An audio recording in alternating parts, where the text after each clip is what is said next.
Federal government changed school admission rules. English and maths no longer compulsory for some courses. This na Sinok Media, the channel when they report the news and they make am simple for everybody to understand. We dey thank una when they view us. Abeg subscribe if you never do so. Put on your notification button. E go notify you once we drop update. Like, comment, and share our video. My people, make una gather here o. Education matter don enter new chapter for Nigeria. As e be now, federal government don finally shake table for university and polytechnic admission policy. Dem say credit for English and mathematics no go be must again for some courses. Na the Federal Ministry of Education drop dis new policy for Abuja on Tuesday, and dem tok say the whole idea na to make school door open wider for plenty people wey dey try enter tertiary institution, but wahala too much for admission gate. According to the Director of Press, Madam Folashade Boriowo, the new guideline go help remove wetin she call outdated and too strict requirement wey don block many bright students from gaining admission. As she tok am, every year, over 2 million Nigerians dey write JAMB, but only about 700,000 dey finally get admission. The rest go just dey look like say dem no sabi book, when in truth, na the policy be the problem. Some of una go ask, how e go take work? Government don talk say from now on, no be every course go require you get both English and mathematics credit. For some programs, one of the two go do as long as e no affect the course subject wey relate to that course. Example, if you wan study something like fine arts or theatre arts, dem fit consider you with English but without mathematics. Or the other way around depending on wetin the course need. No be say dem wan reduce standard o, na to make opportunity spread well well, because as dem talk am, education no suppose be for only people wey perfect all subjects. Before now, many of the old universities, especially first and second generation ones, no dey accept result when e come from two sittings. But under this new rule, government don make am official say two sittings for SSC result now dey acceptable nationwide. That one mean say if you write WAEC 2023 and WAEC 2024 and combine your credits to make up the 5 needed subjects, you no go face rejection again. Schools must accept am. The Minister for Education, Dr. Tunji Alausa, come out say this reform na part of wider plan to make access to education equal for everybody. E tok say the old method be like war wey dey block thousands of capable Nigerians from fulfilling their dream. E tok am like this: every year we dey see millions of candidates with good brain, but dem no fit enter school because of small technicality. We no go continue to make education look like punishment. This new guideline go cover universities, polytechnics, colleges of education, and innovation enterprise academies, meaning no level go dey left behind. The aim na to modernize the entry system so that more people fit study courses wey go match their talent instead of wasting years rewriting WAEC and NECO just to get one credit for English or maths. Now make we reason am small. This policy sweet for ear, but e get people wey still dey argue say e fit water down academic standard.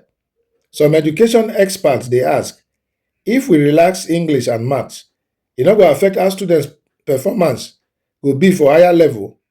Others dey clap for the government say at least dem don finally show sense, because many developed countries no dey use single subject failure to block admission. Instead, dem fit recommend remedial class or foundation year before you enter 100 level proper. Meanwhile, JAMB go still dey conduct UTME as usual, but the admission criteria go now depend on the specific institution and department. Some schools fit still insist on full English and maths credit, especially for professional courses like medicine, law, and engineering. Another fresh angle be how this policy fit help students from rural areas where access to standard school or tutorial center not too dey easy. Those wey no fit pass maths after 3 trials now get new hope to still enter higher institution and continue learning. Even adult learners wey don give up because of one paper go fit bounce back. That one go help Nigeria push literacy rate higher. But make we talk true, this kind reform no go work well if universities no follow the guideline honestly, because for Naija system, Sometimes government go make new policy, but schools go still dey do their own thing. Many of these first generation universities like UI, Unilag and UNN get tradition wey dem no dey easily change. If dem not key into this new order, the same wahala go continue. Students go still dey stranded after JAMB, thinking say dem not perform well when na policy gate lock dem out. Government go need to monitor the implementation well, make it not just end for paper or press release. Because one of the big problems for our education sector na policy without enforcement. Another matter wey people don raise na say this new guideline fit force schools to redesign their admission structure. If some courses not go require both English and maths, the universities go need to clearly state which courses those be. Otherwise, confusion go full everywhere. Candidates go dey apply for wrong courses, JAMB go dey reject, and complaints go flood everywhere. JAMB too go need to update their admission portal fast fast, make it reflect this new flexibility. You know how Nigerian bureaucracy be. If system not change early, students go just dey suffer silently. And make we not forget the private schools angle. Plenty private universities go jump on this opportunity quick because dem dey always find creative way to attract more students. Some of them fit reduce their admission standard fast, open more departments, and advertise say no need for English and maths together. That one fit help them increase revenue. But if quality control not dey strong, e fit turn education to business bazaar. Na why the National Universities Commission (NUC), National Board for Technical Education (NBTE), and NCCE must come together and monitor the thing very close so that the policy no go turn to free for all. Still, the truth be say this change fit spark something positive. A new kind of curriculum where practical knowledge go matter pass paper qualification. Because if person sabi technical work like design, agriculture, or creative arts, why make one maths paper block am from getting degree? With the new world where technology dey control, education suppose dey flexible enough to match real life skills, not just grammar and equation. If government fit sustain am, Nigeria fit finally move closer to education wey truly build people, not be to frustrate them. So as e be like this, the board don enter education sector court. Now we go know whether Nigeria ready for true reform or we just dey do surface adjustment.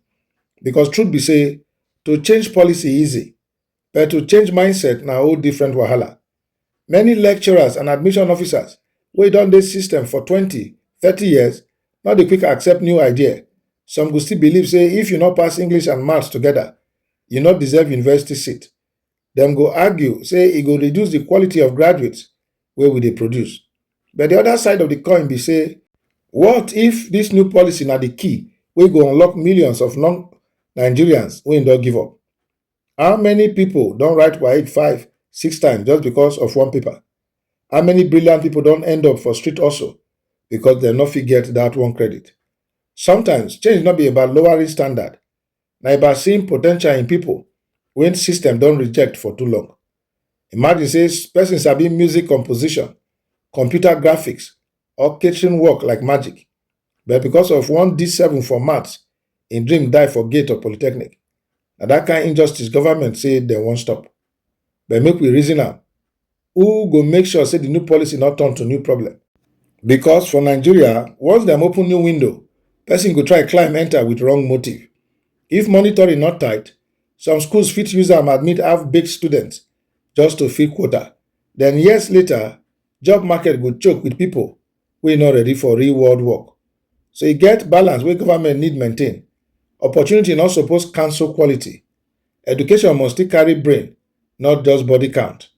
As for students wey dey happy now, make una still remember say no shortcut for success.